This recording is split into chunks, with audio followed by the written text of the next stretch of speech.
Sentiment analysis is the process of using textual data, and then it will extract the information with regards to the emotions conveyed in the textual data.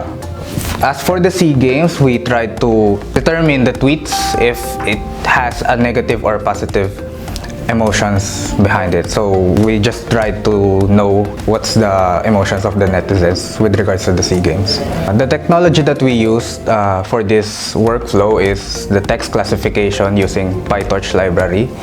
What we did is we fed the AI model with data so that it can learn from text labeled positive and negative. In the end, the text classifier that we obtained from the artificial intelligence model will be able to determine if the text is positive or negative. So it can sort every statement whether it has a positive emotion towards the C games or it has a negative emotion towards the C game.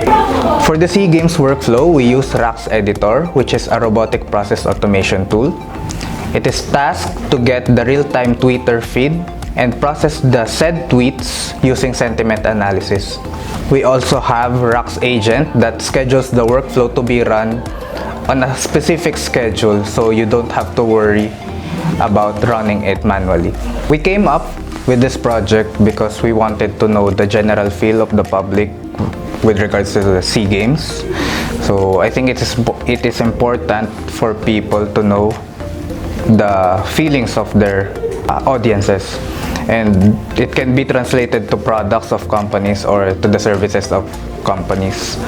Through RPA technologies such as RAX, we can now measure these kinds of data, which is not available before.